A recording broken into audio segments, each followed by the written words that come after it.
اعوذ باللہ من الشیطان الرجیم بسم اللہ الرحمن الرحیم باب استقبال الرجل وهو يصلي وكره عثمان ان يستقبل الرجل وهو يصلي وانما هذه اشتغل به فانما اذا لم يشتغل فقد قال زيد بن ثابت ما باليت ان الرجل لا يقطع صلاة الرجل عن عائشة انه ذكر عندها ما يقطع الصلاة فقالوا يقطعها الكلب والحمار والمرأة قالت لقد جعلتمونا كلابا لقد رأيت النبي صلى الله عليه وآله وسلم يصلي وإني لبينه وبين القبلة وأنا مضطجعة على السرير فتكون لي الحاجة فأكره أن أستقبله فأنصل انسلالا۔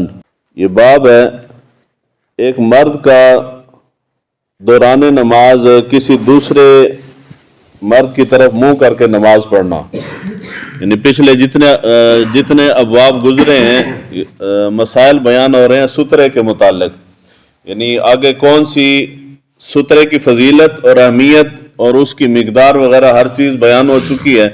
یہاں بیان ہو رہا ہے کہ انسان سترے کے طور پہ کس چیز کو استعمال کر سکتا ہے اور کس کو نہیں کر سکتا۔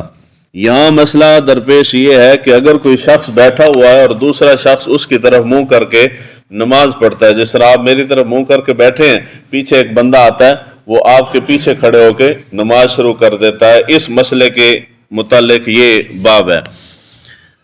یہاں سب سے پہلے یہ عنوان قائم کر کے امام بخاری نے حضرت عثمان غنی رضی اللہ تعالیٰ عنہ ان کی طرف منسوب کر کے قول لکھا ہے کہ حضرت عثمان غنی رضی اللہ تعالیٰ عنہ ان کے نزدیک ایک کسی دوران نماز کسی شخص کی طرف منہ کر کے نماز پڑھنا نماز نہیں ہوتی اس سے۔ امام بخاری نے اس کے بعد اپنی رائے دی ہے، وہ کہتے ہیں کہ یہ اس صورت میں ہے کہ سامنے والا شخص اگر نماز پڑھنے والے کو مشغول کر دے، یعنی اس کی توجہ ہٹا دے، تب تو اس کی نماز جائز نہیں ہے اس کے سامنے پڑھنا۔ اگر وہ اس کی توجہ کو نہ ہٹائے اور وہ اپنی خشوع و خضوع کے ساتھ نماز پڑھتا رہے تو جائز ہے۔ کہاں سے جائز ہے؟ اس کے بعد انہوں نے دوسرے صحابی حضرت زید بن ثابت رضی اللہ تعالیٰ عنہ ان کا قول درج کیا ہے کہ حضرت زید بن ثابت کہتے ہیں کہ مجھے اس چیز کی کوئی پرواہ نہیں، یعنی اگر سامنے بیٹھا ہوا شخص میری توجہ کو نہ ہٹائے، مجھے مشغول نہ کرے تو اس کے سامنے بیٹھنے سے مجھے کوئی پرواہ نہیں ہے، یعنی وہ بیٹھا رہے میں نماز پڑھ لوں گا۔ اور آپ فرماتے ہیں کہ ایک شخص جو ہے وہ دوسرے شخص کی نماز کو منقطع نہیں کرتا۔ پہلی چیز جو ہے یہ قول حضرت عثمان غنی رضی اللہ تعالیٰ عنہ ان کی طرف منسوب کر کے امام بخاری نے لکھا ہے، مگر یہ قول جو ہے حضرت عثمان کا نہیں، حضرت عمر فاروق رضی اللہ تعالیٰ عنہ ان کا قول ہے۔ حضرت عثمان کا غلطی سے شاید امام بخاری سے لکھا گیا ہے۔ حضرت عمر فاروق رضی اللہ تعالیٰ عنہ کے متعلق ہے کہ آپ نے دیکھا ذرا جلال والی طبیعت کے تھے حضرت عمر فاروق، ایک شخص نماز شروع کرنے لگا تھا اور اس کے سامنے ایک بندہ بیٹھا تھا، جس طرح میں ادھر منہ کر کے بیٹھا ہوں تو وہاں کوئی آ کے میری طرف منہ کر کے نماز پڑھنا شروع کر دے۔ اکثر یہ ہوتا ہے جب امام مصلی پہ بیٹھا ہوتا ہے تو پیچھے آ کے کوئی سنتے پڑھنا شروع کرے تو مصلی کے سامنے نماز شروع کر دیتے ہیں۔ یا جمعے والے دن میں اوپر بیٹھا ہوتا ہوں ممبر پہ تو سامنے بندہ نماز شروع کر دے، سنتے شروع کر دے۔ یہ صورت تھی، حضرت عمر نے دیکھا بندہ نماز شروع کرنے لگا، حضرت عمر نے وہ کوڑا اٹھایا اور کوڑا اٹھا کے اس شخص کی طرف دوڑے جو نماز شروع کرنے لگا تھا۔ آپ نے فرمایا کہ تجھے پتہ نہیں وہ شخص سامنے بیٹھا اور تو اس کے سامنے منہ کے سامنے کھڑے ہو کے نماز پڑھ رہا ہے۔ پھر آپ اس کی طرف آئے جو سامنے بیٹھا ہوا تھا، آپ نے اس کو ڈانٹا کہ وہ تیرے سامنے نماز پڑھ رہا ہے، یعنی تیرے سامنے ہے کہ وہ نماز شروع کرنے لگا اور تو خاموش ہو کے بیٹھ کے دیکھ رہا ہے، یعنی وہ بھی غلط کر رہا ہے اور یہ بھی غلط کر رہا ہے۔ اس کو چاہیے تھا کہ اس کے سامنے نماز نہ پڑھے، اس کو چاہیے تھا کہ اگر وہ تمہارے سامنے نماز شروع کرنے ہی لگا ہے تو پھر تو ہٹ جا یا اس کو منع کر دے۔ مسئلہ یہ ہے بندہ اگر کمر کر کے بیٹھا ہے، پیٹ کر کے بیٹھا ہے، جس طرح آپ رخ ادھر کر کے بیٹھے ہیں تو پیچھے آ کے کوئی نماز پڑھے گا تو نماز درست ہے، نماز پڑھ سکتے ہیں۔ یعنی مرد کو یا عورت کو بطور سترہ استعمال کیا جا سکتا ہے۔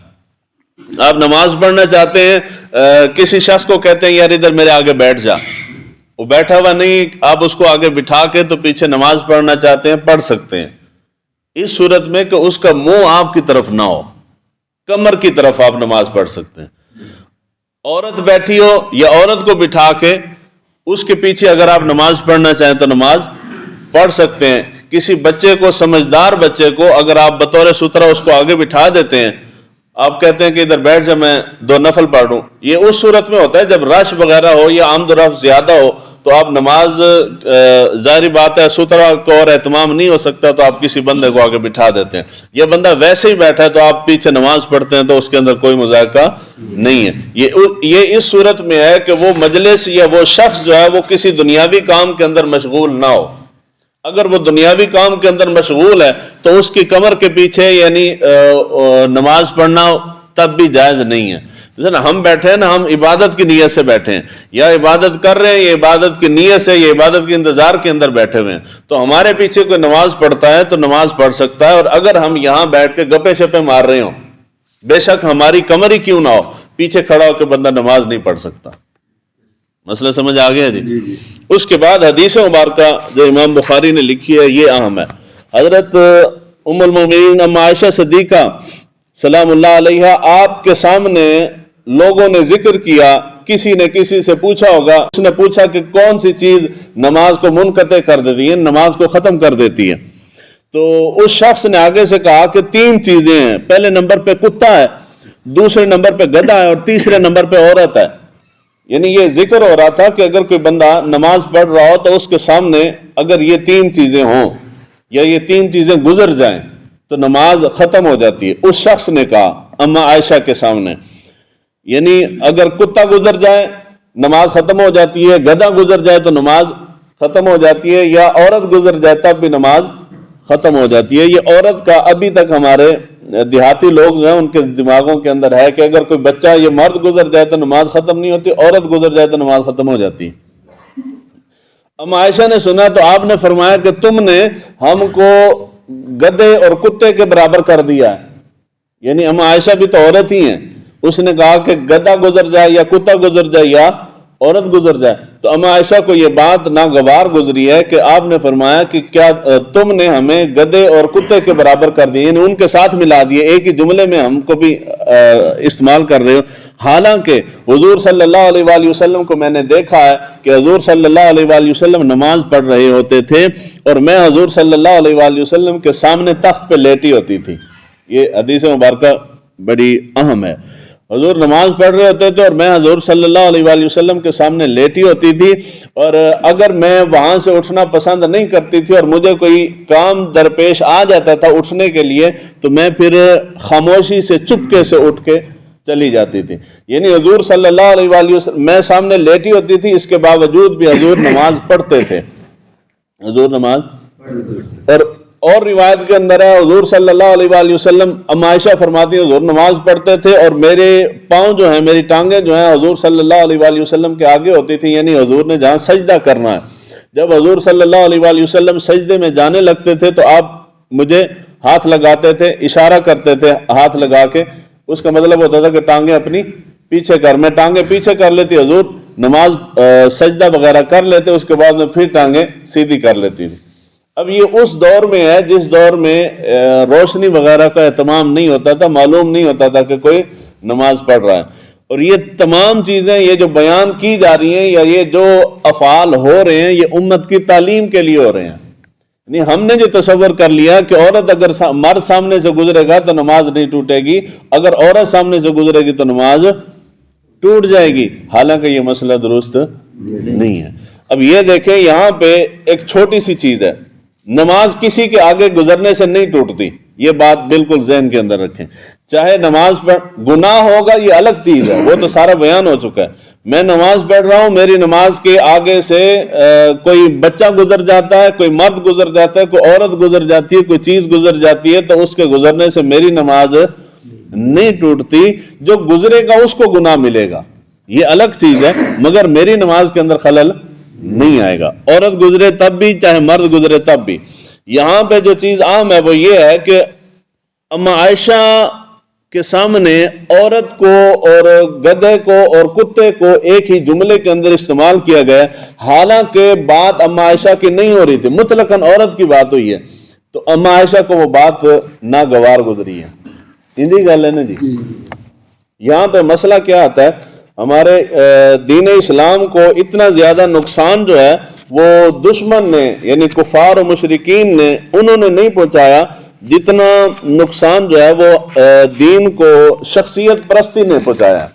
یعنی جب ہم یہ تصور کر لیتے ہیں کسی شخصیت کے متعلق کہ جی یہ بہت بڑی ہستی ہے, تو پھر ہم اس کو ہر شے سے ماورا سمجھتے ہیں, حالانکہ دین کے اندر دو ہستیاں ہیں جن سے آپ اختلاف نہیں کر سکتے, ایک اللہ تعالیٰ کی ذات اور ایک حضور صلی اللہ علیہ وآلہ وسلم کی ذات.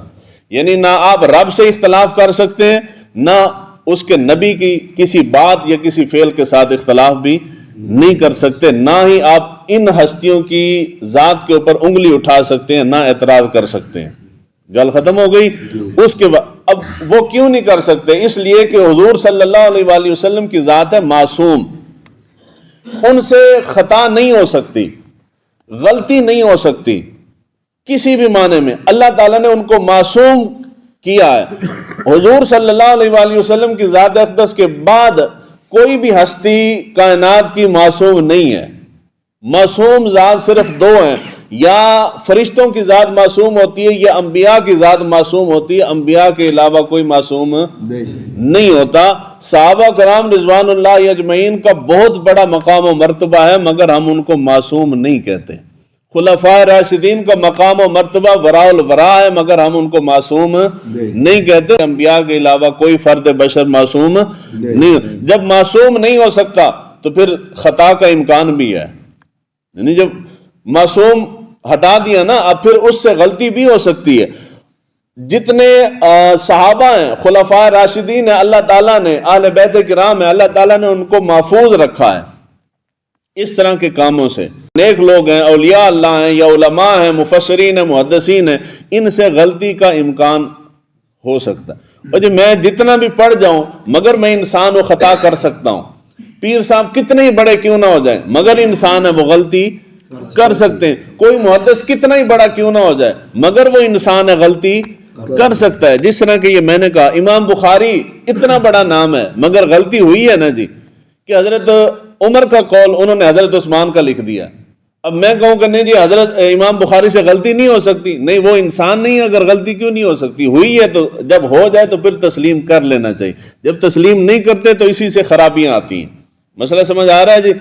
اب یہاں پہ مسئلہ کیا ہے, ہماری ایک شخصیت پرستی کی وجہ سے اسلام کے اندر اتنے بٹوارے اتنے ہوئے ہیں کہ وہ اب روز بروز بڑھتے چلے جا رہے ہیں. ان کے اندر ہندوستان کے ایک عالم دین تھے, غیر مقلدین, جو غیر مقلد حضرات ہیں, ان کے عالم تھے شیخ اسماعیل دہلوی. انہوں نے ایک بات لکھی, اس حدیث مبارکہ کے تحت ان کی یہ عبارت آپ کو آسانی سے سمجھ آ جائے گی. انہوں نے لکھا ہے نماز کے متعلق بیان کرتے ہوئے, وہ لکھتے ہیں کہ زنا کے خیال سے نماز میں اپنی بیوی سے جماع کا خیال بہتر ہے, اور شیخ اور ان جیسے معظمین خواہ وہ جناب رسالت مآب صلی اللہ علیہ وآلہ وسلم ہی ہوں کی طرف اپنی توجہ لگا دینا اپنے بیل اور گدھے کے تصور میں استغراق سے کہیں زیادہ برا ہے. وہ کہتے ہیں کہ نماز کے اندر زنا کا خیال آ جائے, اس سے بہتر ہے کہ تم اپنی بیوی سے جماع کا خیال نماز کے اندر لے آؤ, یہ اس زنا کے خیال سے بہتر ہے. اور اگر اپنے شیخ یا ان جیسے معظمین جو نیک لوگ ہیں, خواہ رسالت مآب صلی اللہ یعنی خواہ حضور صلی اللہ علیہ وآلہ وسلم کی ذات ہی کیوں نہ ہو, یعنی اور بھی نیک لوگ, چاہے نیک لوگوں میں حضور کی ذات ہی کیوں نہ ہو, ان کی طرف اپنی توجہ لگا دینا اپنے بیل اور گدھے کے خیال سے زیادہ برا ہے. یعنی نماز کے اندر کسی نیک بندے کا خیال آ جانا, حتیٰ کہ حضور کا خیال آ جائے, یہ زیادہ برا ہے اس سے کہ کوئی بندہ جو ہے وہ اپنے نماز کے اندر اپنے بیل کے متعلق سوچتا رہے یا گدھے کے متعلق. یعنی بیل اور گدھے کے متعلق سوچنا تو ٹھیک ہے, مگر حضور کا خیال آ جائے نماز کے اندر تو یہ زیادہ برا ہے. معاذ اللہ استغفر اللہ, انہوں نے لکھا ہے. اب جب ہم کہتے ہیں کسی شخصیت کو سمجھ لیتے ہیں کہ جی اس سے خطا نہیں ہو سکتی یا یہ معصوم ہے, تو اس کی ہر غلط بات کو بھی ہم تروڑ مروڑ کے کوئی نہ کوئی تعویل کر کے اس کو درست کرنے کی کوشش کرتے ہیں. اس کی پھر لوگوں نے اس کے اوپر اعتراض کیا, شور شرابہ مچا کہ آپ حضور کی توہین کر رہے ہیں, جس طرح کی یہ حدیث مبارکہ میں تھا. یہاں تو نام لے کے حضور کا ذکر ہوا نا کہ جی چاہے وہ حضور کی ذات ہی کیوں نہ ہو, اس حدیث مبارکہ میں اما عائشہ کا نام نہیں لیا گیا، مطلق عورت کا نام لیا گیا۔ ایویں گل ہے نا جی، مسئلہ سمجھ آ رہے ہیں؟ اس کے باوجود اما عائشہ کو وہ بات ناگوار گزری ہے، اور جہاں آپ حضور صلی اللہ علیہ وآلہ وسلم کی ذات اقدس کو ایک ہی جملے کے اندر گدھے اور بیل کے ساتھ ملا رہے ہیں، تو کیا حضور صلی اللہ علیہ وآلہ وسلم کی ذات کو تکلیف نہیں ہوئی ہوگی؟